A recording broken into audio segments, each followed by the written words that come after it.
तो लीलाधर भाई जी, आप सुन पा रहे हो? जी प्रभु जी।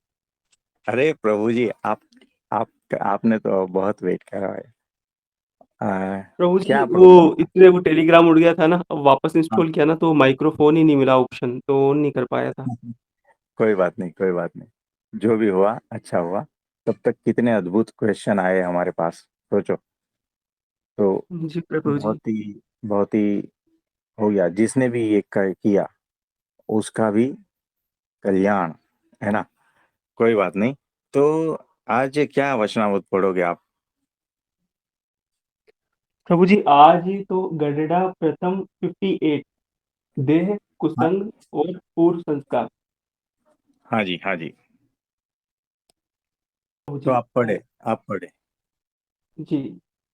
मुक्तानंद स्वामी ने प्रश्न किया, हे महाराज, भजन स्मरण करते समय भगवान के भक्त के हृदय में रजोगुण तथा तमोगुण के वेग उत्पन्न होते हैं, तब भजन एवं स्मरण का सुख प्राप्त नहीं होता।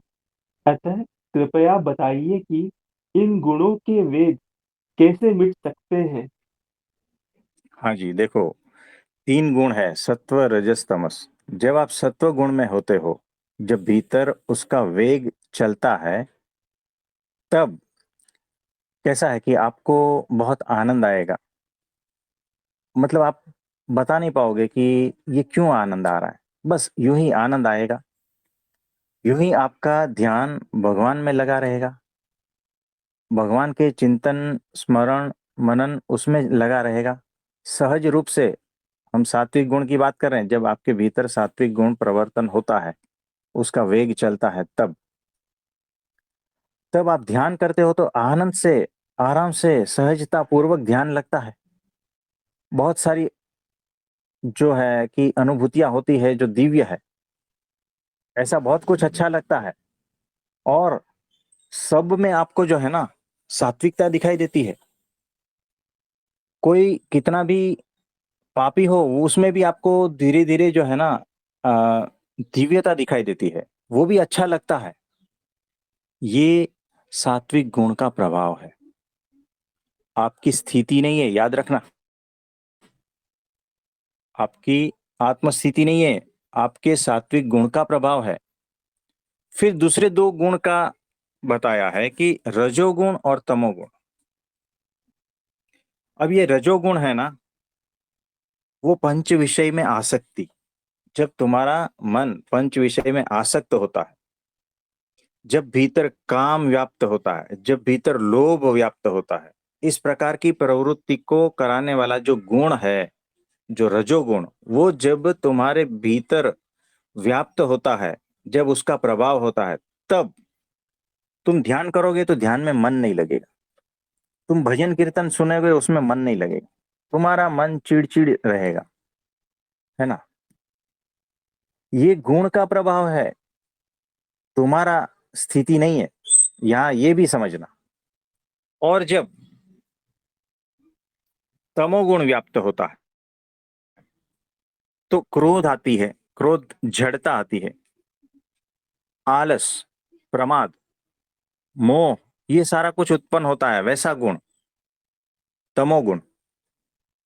तो इसका जब भीतर से उदय होता है, ये वेग आता है, तब भी तुम्हें जो है ना आलस चढ़ती है कि ठीक है, नहीं करते हैं ध्यान, व्यायाम नहीं करते हैं, खाना का भी मतलब इस प्रकार का, पड़े रहते हैं, सुस्ती आती है, और किधर मन नहीं लगता है, उदास रहता है, इस टाइप का सारा कुछ होता है।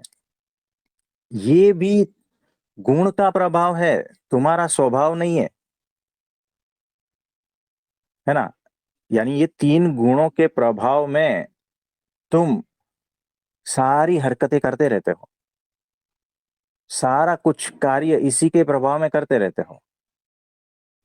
तो मुक्तानंद स्वामी जो पूछ रहे हैं ना, कि ये जो तीन गुण है, उसमें से जो रजोगुण और तमोगुण, ये जब ज्यादा होता है भक्त के हृदय में, दूसरों की बात नहीं कर रहे हैं, भक्त के हृदय में बोल रहे हैं, तब भजन स्मरण उसका सुख नहीं आता है, जो आनंद परमात्मा का आना चाहिए वो नहीं आता है। ऐसा क्यों? ये प्रश्न है। तो इसका आंसर क्या कहा, आप बताइए। इस प्रश्न के उत्तर में श्री जी महाराज बोले कि इन माइक गुणों की प्रवृत्ति के तीन कारण हैं: देह, आत्म बुद्धि, कुसंग तथा पूर्व संस्कार। हाँ जी, तो उनका जो है ना तीन कारण क्या बताया है कि देहात्म बुद्धि, यानी मैं देह हूं, यानी खुद को देह रूप ही मान रहा है, यानी इतना बेहोश है। दूसरा कहता है कुसंग, यानी उसकी संगत खराब है। और तीसरा कहता है पूर्व के संस्कार, यानी उनका जो कर्म है वो गड़बड़ वाला है। इसीलिए जो है ना ये तीन गुण की प्रवृत्ति जो है ना ज्यादातर होती रहती है, यानी उसमें से दो गुण ज्यादा प्रवर्तमान होते हैं, रजोगुण और तमोगुण। अब इसमें जो है ना कुसंग की बात कर रहे हैं, तो कुसंग यानी भगवान की उपासना का भंग होता है वैसा वातावरण, चाहे वो व्यक्ति हो, वस्तु हो, घटना हो, स्थान हो, समय हो, सारा कुछ उसमें आता है। तो इसमें पुस्तक भी आता है, आप जो वांचन चिंतन मनन करते हो वो भी आता है कुसंग में। आप जिस प्रकार की रील देखते हो, जिस प्रकार के वीडियो सुनते हो, जिस प्रकार के गुरुओं का प्रवचन सुनते हो, ये भी कुसंग में आता है, याद रखना, है ना। तो ये बाह्य कुसंग हो गया। अब इसमें देखो, एक तो होता है कुंडापंथी, जो व्यभिचार में लिप्त रहता है, वैसे लोगों का तुम संग कर रहे हो। एक होता है शक्तिपंथी, यानी जो दारू मांस इसका भक्षण करता है और जो शक्तियों की उपासना करता है। याद रखना क्या बोल रहे हैं हम, शक्तियों की उपासना कर रहा है, उसको भी कुसंग कहा है। उसके तुम सानिध्य में जाते हो, और जो गुरु ऐसी शक्तियों की उपासना करवा रहा है, तुम्हें लगता है कि ये अच्छा गुरु है, और तुम वहां जा रहे हो, और ये भगवान क्या कह रहे हैं, इसको कुसंग कह रहे हैं, बाहर का कुसंग है। तुम्हें पता ही नहीं है संग क्या है, सत्संग और कुसंग क्या है, इसका भी तुम्हें पता नहीं है। फिर जो है एक शुष्क वेदांती, यानी जो भगवान को निराकार समझता है, उसको भी कुसंग कहा है। वो वेदांत से भी जो है ना भगवान को निराकार समझता है, ऐसे गुरु वो कुसंग में आता है। और एक है नास्तिक, जो भगवान में मानता ही नहीं है, उसका संग करोगे, ये सारे बाहर के कुसंग है ना। और सत्संग में भी कुसंग होता है, यानी सत्संग में जो है तुम्हारे कान में ऐसे शब्द डालते हैं कि तुम सत्संग से निकल जाते हो, वो सत्संग में रहा हुआ कुसंग कहते हैं उसको,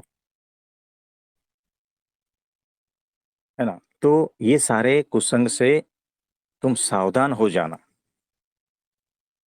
और पूर्व का संस्कार, यानी जो तुमने आज तक जो भी, यानी आज जो कर्म किया है वो पूर्व का कर्म हो गया, यानी इस जन्म का और पिछले जन्मों का बुरा कर्म, उसका जो फल है ना, उसके रूप में तुम्हारे गुण, रजोगुण और तमोगुण वो प्रभावित होते हैं, और उसके प्रभाव में न तुम्हारा भगवान में ध्यान लगता है, न संसार में ध्यान लगता है, न कहीं पर भी।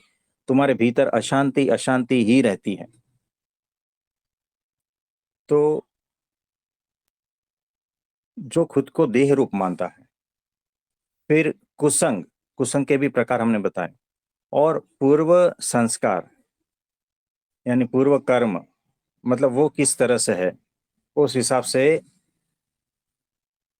उनके भीतर वो जो गुण है, तमोगुण और रजोगुण, उसके प्रभाव में न भगवान का मिलन होता है, न भगवान से पहचान होती है, न भगवान का आनंद मिलता है, न सत्पुरुष को समझ पाता है, न कुछ भी होता है उसको, न सत्संग में टीक पाता है।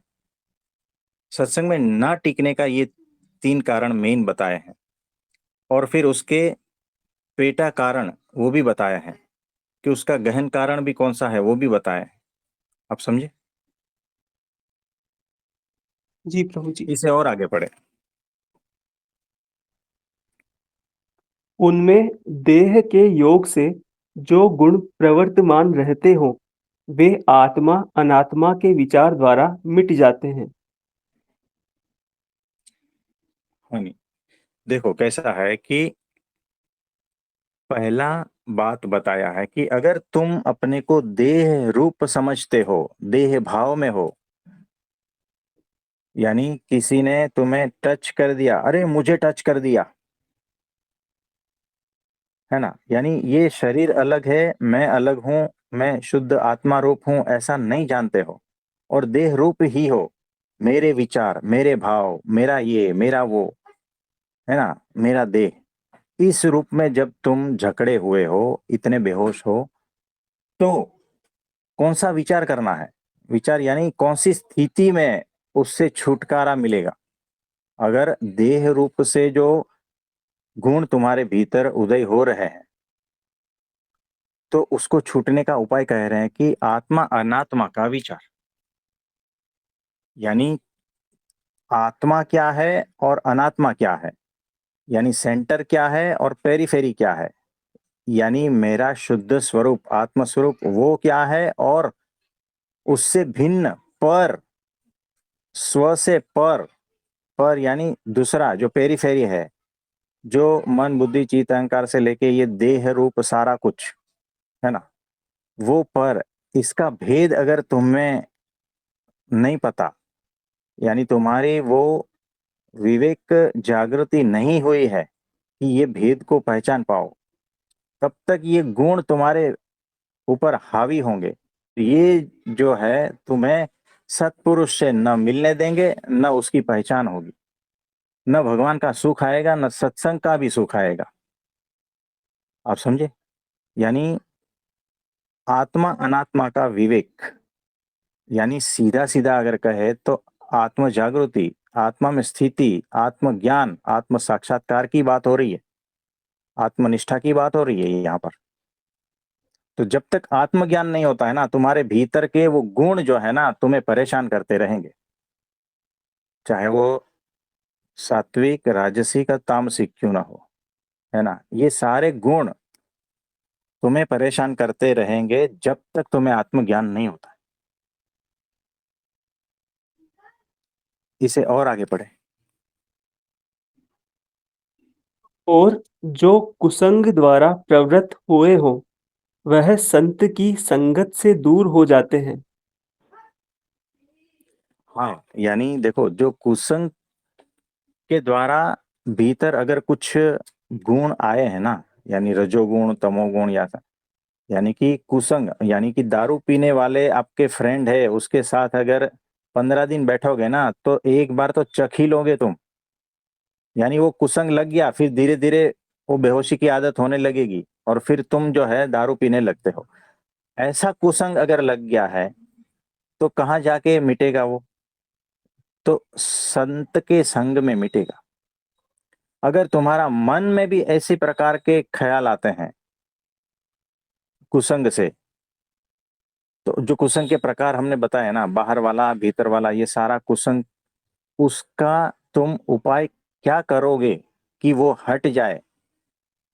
तो एकमात्र उपाय बताया कि संत का संग, यानी ऐसे संत का संग जो ये गुणातीत हो। गुणातीत संत का संग करोगे तो ही तुम गुणातीत हो पाओगे।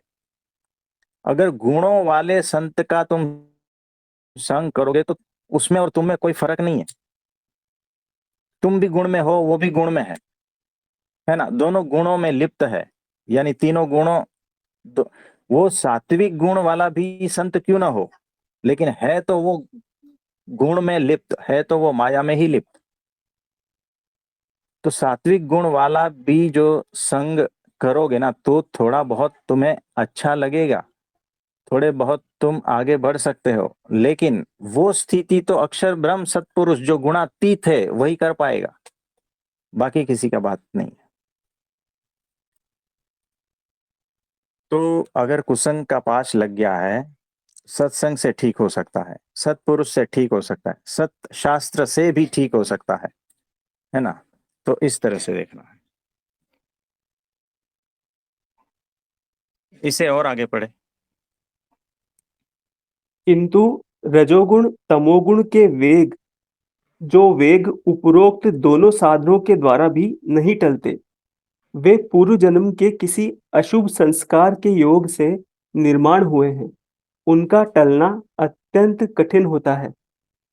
हाँ, यानी देखो, जो आत्मज्ञानी नहीं है, यानी देखो यहाँ पर ये भी बताया है कि जो आत्मज्ञान में आया हुआ है, यानी इसको आत्मा का बोध है और वो सत्संग भी कर रहा है, लेकिन माया वाला सत्संग की बात यहाँ पर हो रही है। और फिर भी उनके भीतर ये जो तमोगुण, रजोगुण और ये सारा कुछ हो रहा है, यानी जो आत्मज्ञान हुआ है वो माया से पार वाला आत्मज्ञान नहीं है। और जो उसको सत्संग मिला है वो भी माया से पार वाला सत्संग नहीं है। और इसीलिए इस वाला जो साधक है, इस वाला जो भक्त है ना, उसके भीतर जो है ना, जब गुण प्रवर्तमान होते हैं, जब गुणों का वेग आता है ना, तब उसकी भक्ति जो है ना कीचड़ जैसी हो जाती है। उसका मन कीचड़ जैसा हो जाता है, मलिन हो जाता है।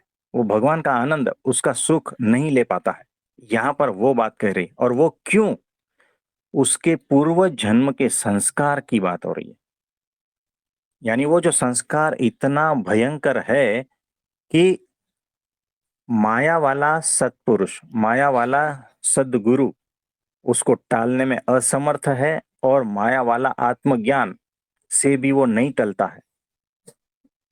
और उसको टालने का एकमात्र उपाय जो है ना, अक्षर ब्रह्म सत्पुरुष और मायातीत सत्पुरुष का ही काम है ये। याद रखना, बहुत बड़ी बात, बहुत गहन बात हो रही है। तो उसको टालना बहुत कठिन है, वैसे संस्कारों को टालना बहुत कठिन है। बाकी का जो है आगे का हम कल ले लेंगे। तो आज के लिए इतना ठीक है। तो आप सभी को मेरा नमस्ते, प्रणाम। सभी के लिए प्रार्थना करते हैं। ठीक है। हाँ जी, नमस्ते नमस्ते।